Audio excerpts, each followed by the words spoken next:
이번 주에 제가 백학이라는 그 동네 이제 어느 노 부부가 사는 곳을 방문을 했습니다. 백학이라는 그 동네 아주 산 밑에 가건물로 이렇게 지어가지고 보니까 문중 땅이에요. 옆에 보니까 문중 이제 무덤이 있고 아주 연세 많이 드신 부부가 살고 계시는데 이 남자분은 이렇게 제대로 걷지도 못하세요. 지팡이 들고 겨우겨우 걸으시는데 화장실도 그 집 안에 있는 게 아니라 떨어져가지고 옛날 집처럼 그 간이 화장실 있잖아요. 우리 어떤 어디입니까? 놀러 가면 있는 그런 간이 화장실을 만들어 놓고 이렇게 지팡이 짚고 나오시더라고요. 근데 보니까 그 집이 나무로 만들고 스티로폴로만 이렇게 돼 있어서 보니까 밑에가 공간이 있으니까 쥐들이 그 집 안으로 막 왔다 갔다 하고 난리인 거죠. 그런데 이제 이분들이 보니까 고기 그 나무 들어간 입구에 그 나무 밑에를 나무로 아니라 공구리를 쳐서 이렇게 하려고 하니까 그것도 문중이 허가를 해주지 않으면 공구리조차도 칠 수 없는 거죠.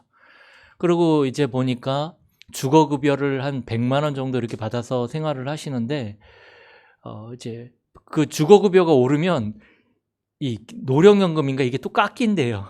그러니까 올려놓고 뺏어가는 거죠. 보니까 자녀들도 보니까 다 떠나서 뭐 이렇게 부모님을 신경도 안 쓰시는 것 같고 병원도 자주 다니시고 그러니까 옆에 약간의 텃밭이 있는데 거기에 고추도 잔뜩 심어놓고 호박 같은 거 이런 거 심어서 그거 가지고 이제 생활을 하시는 거예요. 왜냐하면 그 주거급여 받아가지고는 생활이 안 되는 거죠. 병원비도 나가고. 그리고 뭐 집을 고치려고 해도 이게 등기가 안 난 땅이라서 그 시청이나 뭐 군청에서 도와줄 수가 없는 거예요. 이게 허가가 안 난 집이니까. 그러니까 겨우겨우 그 이장님한테 보니까 시골은 이장의 힘이 되게 세더라고요. 겨우겨우 해가지고 뭐 동네 뭐 새마을 청년회에서 와가지고 뭐 이렇게 해주고 하는데 제가 그 모습을 이렇게 보고 또 그분들의 얘기를 이렇게 들으면서 참 내 마음대로 집도 고칠 수 없고 내가 뭘 하려고 해도 뭐 능력도 안 되고 나이는 많아서 힘은 없고 사람들의 도움이 없으면 살아갈 수 없는 아무것도 할 수 없는 그런 상황이 된 거죠. 그분들이 젊었을 때는 또 그렇게 살진 않으셨겠죠. 자녀들마저도 다 떠나가고 뭐 부모를 도와줄 수 있는 형편이 안 되는 것 같아요. 이게 인생일 수도 있겠다. 내 마음대로 잘 살 수 있을 것 같은데 내 인생이 점점 내가 원치 않는 방향으로 내 힘과 능력이 더 이상 이렇게 안 되는 필요 없는 그러한 삶으로 이렇게 가는 모습들을 봤습니다. 결국은 우리의 인생이 내 마음대로 할 수 있을 것 같지만 내 마음대로 할 수 없습니다. 지금 우리가 가지고 있는 이 힘과 이 젊음을 가지고 모든 것을 할 수 있을 것 같지만 사실은 그런 말도 있잖아요. 세월 앞에 장사 없다고. 세월이 가면 갈수록 우리가 가지고 있던 것들 모든 것들이 내가 믿고 있던 자녀마저도 결국은 우리에게 아무것도 아니라는 것을 알게 되어집니다. 그게 바로 인생입니다. 결국은 우리의 힘도 필요 없고 우리가 가지고 있는 그 모든 것들이 쓸모없는 그러한 상황으로 결국은 내가 가지고 있던 모든 것들을 내려놓고 결국은 이 땅을 떠나야 되는 거거든요. 그게 인생입니다. 아무리 뭐 성공하고 아무리 잘났다 할지라도 이 인생이라는 것은 내가 가지고 수고했던 모든 것들을 다 내려놓고 가야 합니다. 그렇게 끝나는 것이 인생이라면 참 비참하죠. 참 두렵고 억울하죠. 그래서 하나님은 우리에게 주신 것이 그 인생 가운데 참된 희망과 참된 소망을 가질 수 있도록 우리에게 주신 것이 복음입니다. 복음만이 참 살 길이라는 거죠. 네가 수고하고 네가 땀 흘리고 열심히 살았지만 그것은 다 헛수고다. 그러나 네가 심지도 않았고 네가 노력도 하지 않았는데 내가 너에게 이 모든 것들을 넘어서는 그 복음을 주겠다. 그 복음, 그게 바로 예수 그리스도의 십자가입니다. 사람들이 이것만 이것만 안 믿는 거죠. 희한하죠. 왜 안 믿을까요? 안 믿어지는 거죠. 아무리 문제를 당하고 사고를 당했는데, 제가요 복음을 얘기를 했는데도 불구하고, 귀신한테 시달리는데도 복음 얘기했는데도 안 들리는데 어떻게 하겠습니까? 근데 감사하게도 하나님이 우리에게 은혜로 믿음을 주셔서 이 자리에 와 있는 거 아니겠습니까? 우리의 인생에 복음만이 살 길입니다. 그 어떤 것도 우리가 살 길이 아닙니다. 여기에 대해서 우리는 분명히 신앙의 결단을 내려야 합니다. 우리의 자녀마저 우리가 가지고 있는 그 어떤 인생의 그 수고도 살 길 아닙니다. 오직 십자가에서 우리의 모든 문제를 해결하신 그리스도만이 우리의 유일한 살 길입니다. 하나님이 주신 유일한 방법입니다. 우리가 이 시대를 보십시오. 우리가 이 시대를 볼 때 되게 편리하다. 점점 과학이 발달했다. 굉장히 풍요롭다. 이렇게 봐가지고는 우리는 영적 문제와 또 우리의 인생 앞에 결국은 무너질 수밖에 없습니다. 그래서 우리는 이 시대를 분별할 수 있는 그러한 눈이 열려져야 되는데, 이 시대는 많은 지식들과 많은 정보로 말미암아 굉장히 이게 사람들이 똑똑해지고, 사람들이 굉장히 뭡니까? 생각하는 폭들이 굉장히 넓어졌죠. 과학은 최첨단으로 발달해서 지금 우주 가는 거 지금 벌써 태양계를 넘어서서 이제 우주선이 지금 미지의 그런 행성으로 가고 있죠. 또 우리가 얼마나 편리해졌습니까? 과학적으로. 식당만 가도 이 기계 서빙하는 로봇이 음식을 딱 우리 앉은 자리에 배달해 주지 않습니까? 굉장히 편리해졌죠. 그리고 사람들은 이 물질을 가지고 굉장히 편안하게 이렇게 살고 있습니다. 풍요롭고 굉장히 편리한 시대가 된 거죠. 제가 결혼할 때만 해도 이 혼수를 장만하려면, 지금도 기억나는데 저 포천 가구공단에 가가지고 그 돌아다니면서 이렇게 발품 팔아가지고 모든 걸 다 구입했어요. 전자제품도 직접 가가지고 다 구입했어요. 근데 지금은 안 가도 되거든요. 인터넷으로 핸드폰 하나만 있으면 그거보다 더 싸게, 더 좋은 것들을 구할 수 있는 아주 편리한 시대가 되어졌습니다. 굉장히 편안하게 살 수 있는 그런 시대가 된 거죠. 돈만 있으면. 조금의 정보만 있으면 굉장히 안락하게 살 수 있는 그런 시대가 된 거죠. 그런데 지금 이 시대를 보면 그 속에서 굉장히 영적으로 시달린 사람들은 굉장히 많습니다. 귀신에게 시달린 사람 굉장히 많고요. 점점 우상 종교들이 많이 늘어나고 있고, 여러 가지 그러한 종교들이 많이 일어나고 있습니다. 특별히 신천지나 또 자신이 하나님이라고 했던 그 안상홍 증인회 아시죠? 하나님의 교회. 아주 여기도 크게 돼 있죠. 하나님의 교회. 자기가 하나님이라고 그랬죠. 자기가 그리스도가 이 땅에 왔는데 그리스도가 다 이루질 못했대요. 그래서 재림주로 안상홍이가 온 거예요. 자기가 하나님이에요. 그런데 80년도에 그 안상홍이가 죽었거든요. 하나님이 죽었어요. 그랬더니 그 부인 김길자가 어머니 하나님이 됐어요. 어머님이 하나님이 돼서 지금도 하나님으로 살고 있는 거죠. 그런데 희한하죠? 굉장히 성도들이 늘어나요. 희한해요. 그 말도 안 되는 얘기잖아요. 그런데요, 뭔가 이 사람들이 뭔가에 씌었는지 이게 따라다니는 거예요. 말도 안 되는 거기. 근데요, 거기에 대학 교수도 많고요. 지식인들이 굉장히 많습니다. 희한하죠? 지금 신천지라는 단체, 이만이라는 그 사람이 지금 90살이 넘었는데도 불구하고 지금 신천지 단체를 이끌고 가고 있죠. 그런데요, 희한하게 지금 신천지라는 단체가 전 세계적으로 한국에서도요, 굉장히 부흥하고 있습니다. 특히 그 신천지라는 단체에서 주로 얘기하는 게 요한계시록이거든요. 성경에. 성경 66권이 있는데 모든 성경은 다 성취되어졌는데 계시록은 앞으로 말세되어질 그 일들을 기록한 건데, 그걸 가지고 막 사람들을 이제 막 끌어당기는 거예요.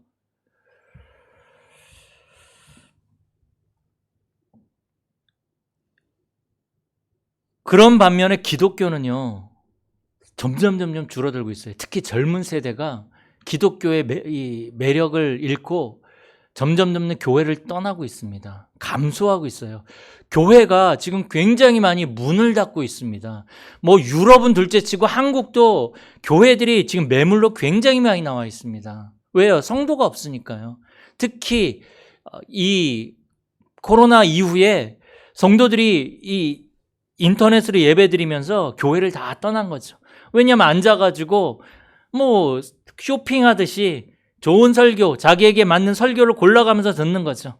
그러니까 교회 갈 필요가 없어요. 교회 가면 뭐 해라 저거 해라, 또 성도들 간의 그 갈등, 헌금해라, 가기가 싫은 거죠. 그러면서 종교 통합운동이 계속적으로 일어나고 있죠. 모든 종교는 하나라는 거죠. 오직 그리스도 하지 말라는 거죠. 모든 종교를 통해서 다 구원받을 수 있다는 거죠.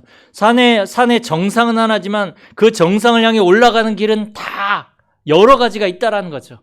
그래서 불교를 믿어도 기독교를 믿어도 다 구원받을 수 있다는 거죠. 결국 정상에서 만난다는 거죠.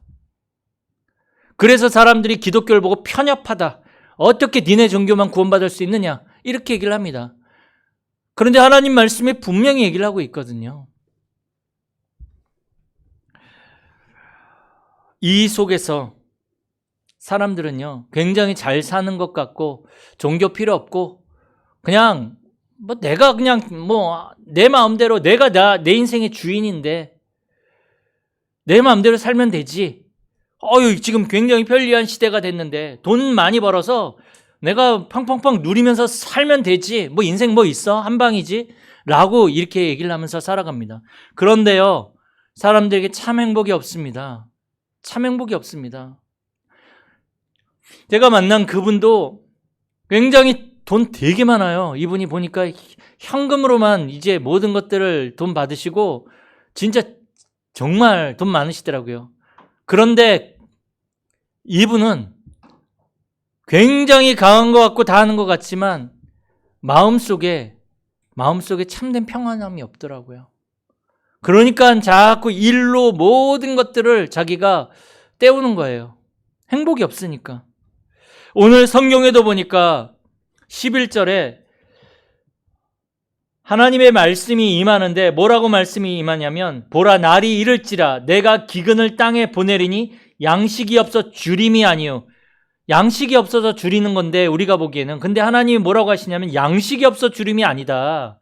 물이 없어서 가람이 아니다. 우리가 목마를 때 물을 못 먹어서 목마르는 거잖아요. 그런데 하나님은 너네들이 생각하는 그게 아니고 물이 없어서 가라는 것이 아니다. 또 뭐냐면 바로 여호와의 말씀을 듣지 못한 기갈이라고 그랬습니다. 기갈이라는 말은 무슨 말이냐면 배고픔과 목마름을 기갈이라 그러거든요. 사람들이 지금 이 배고프고 목마른 것이 양식이 없어서도 아니고 물이 없어서도 아니고 사람들이 참된 행복이 없는 이유가 하나님의 말씀이 없다라는 거죠. 하나님의 말씀이 그 안에 없으니 사람들이 참된 행복이 없습니다. 뭔가 채워지지 않고 뭔가 영적인 목마름이 있고 뭔가 이 안에 주림이 있는 거예요. 그래서 그것을 찾기 위해서 뭔가를 붙잡고 뭔가를 이렇게 중독되지 않으면 살아갈 수 없는 그런 인생이 된 거죠. 왜 행복이 없는지도 모르고 행복이 뭔지도 몰라요. 그냥 편안하게 돈 많게 잘 살면 그게 행복이라고 생각을 합니다. 그래서 12절에 보니까 사람이 이 바다에서 저 바다까지 북쪽에서 동쪽까지 비틀거리는 인생이죠.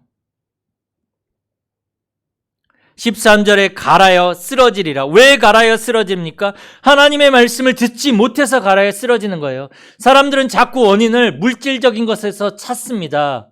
세상에서 찾습니다. 사람들의 그 선현들의 그 진리의 그 지혜의 말씀에서 찾으려고 합니다. 그러니까 사람들이 지금 쇼펜하우어의 책들 막 이런 것들이 굉장히 유행하죠. 왜요? 거기에서 지금 뭔가를 찾으려고 하는 거예요. 뭔가 진리를, 나에게 이 비워진 이것을 채워줄 수 있는 뭔가를 찾으려고 하는 거죠. 그런데 하나님의 말씀만 없습니다. 그러니까 안 채워지는 거죠. 그래서 14절에 보니까 엎드러지고 다시 일어나지 못하리라. 하나님의 말씀을 듣지 못하면요, 결국은 무너질 수밖에 없습니다. 결국은 영적인 문제로 말미암아 우리 모든 사람들은 실패할 수밖에 없습니다. 그래서 엎드러지고 다시 일어나지 못한다라는 거죠. 지금 이 아모스 선지자가 이스라엘의 선지자거든요.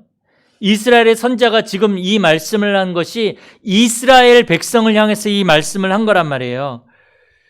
너네들이 지금 엎드러지고 지금 다시 일어나지 못하게 될 거고, 너희들이 가라고 목마르고 줄인 것이 이렇게 만든 게 뭐냐? 그 이스라엘의 사마리아가 수도인데 거기에 우상을 만들어 놨단 말이죠. 너네들을 이렇게 만든 게 바로 사마리아의 우상이라는 거죠. 하나님 없고, 하나님 말씀 없고, 하나님 아닌 다른 우상을 섬김으로 말미암아 너희가 이렇게 되어졌다라는 거죠. 굉장히 물질적으로는 풍요로운데 영적인 가난이 찾아와 버린 거예요. 영적으로. 그래서 채워지지가 않는 거죠. 벗어날 수가 없어요. 영적으로 참된 행복이 없는 거죠. 그래서 풍요로운데도 불구하고 빈곤할 수밖에 없는 것입니다. 왜 그렇습니까? 아까 말씀드린 대로 11절에 여호와의 말씀을 듣지 못해서. 지금 이스라엘 백성들에게 이 재앙이 찾아왔는데 너희들이 지금 못 먹는 것이 재앙이 아니라 비가 안 와가지고 이 가뭄이 들고 정말로 이 먹을 것이 없어서 이 줄이고 이게 재앙 아니야. 그럼 뭐가 재앙이냐? 하나님의 말씀을 듣지 못한 게 재앙이라는 거죠. 사람들은 그거 재앙이라고 생각 안 합니다.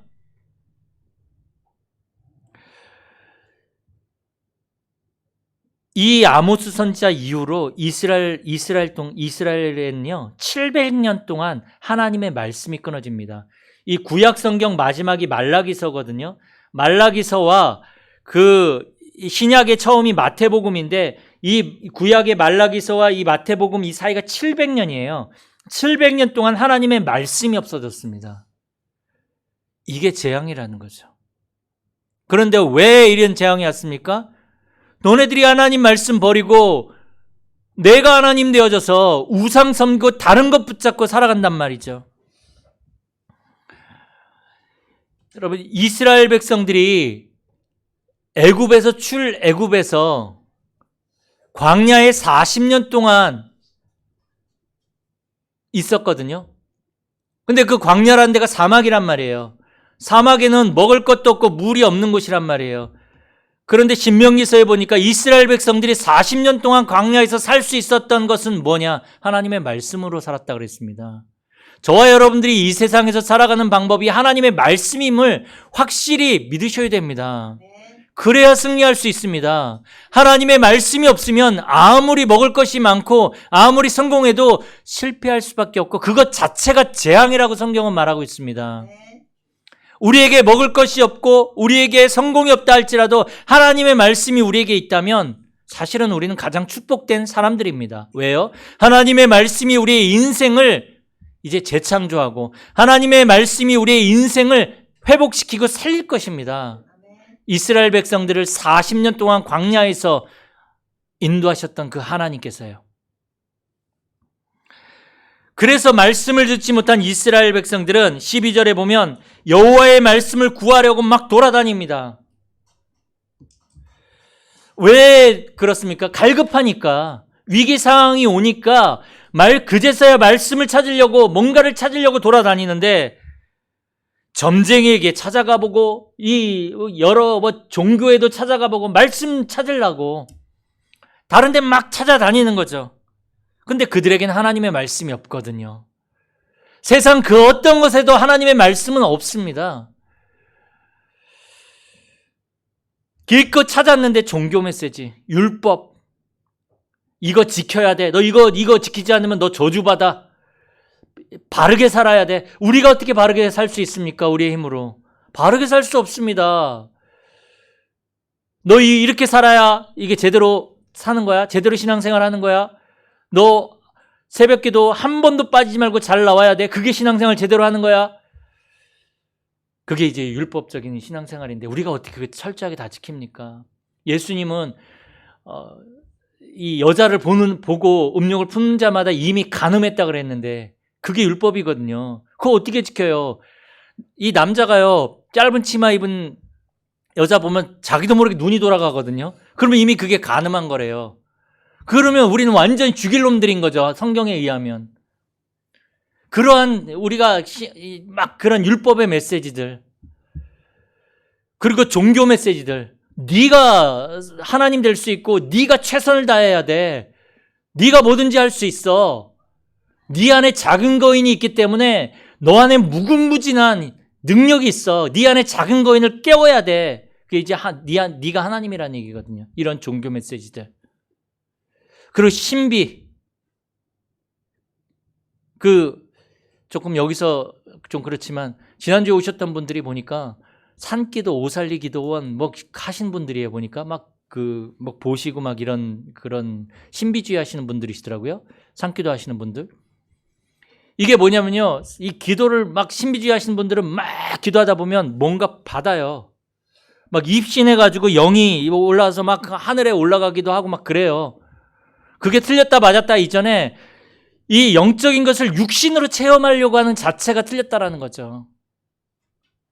그게 근데 신앙생활의 주 목적이 돼버리는 거죠.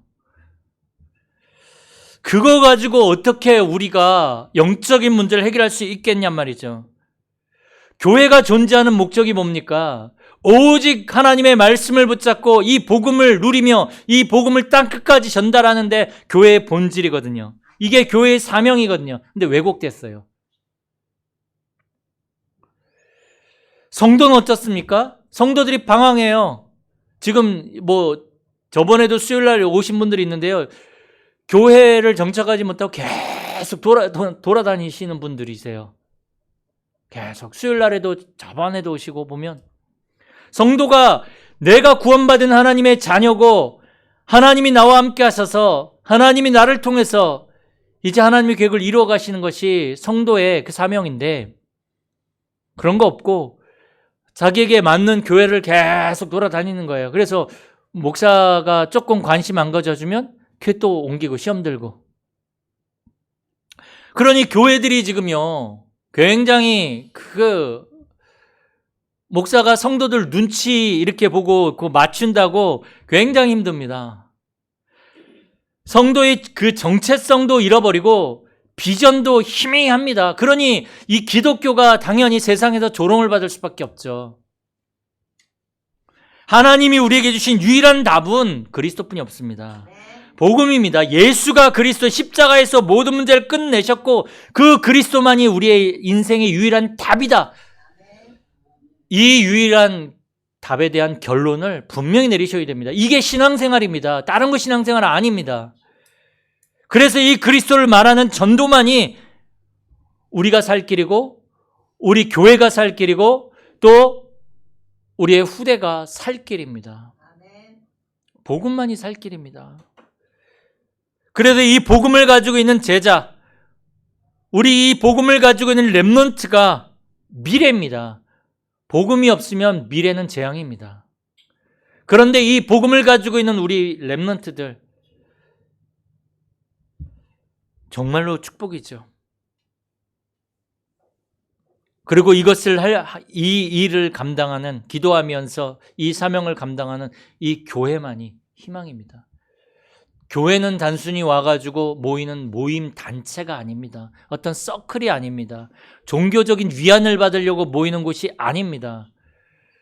이 교회는요, 하나님이 주신 이 복음을 가지고 나를 살리고 가정 가문을 살리고 또 전 세계를 살릴 유일한 희망입니다. 우리가 먼저 그래서 오직 하나님의 말씀 붙잡고 복음을 누려야 합니다. 이것만이 답입니다. 그래서 이번 한 주간 복음만이 살 길이다. 이 복음에 대한 완전한 답을 내리셔야 됩니다.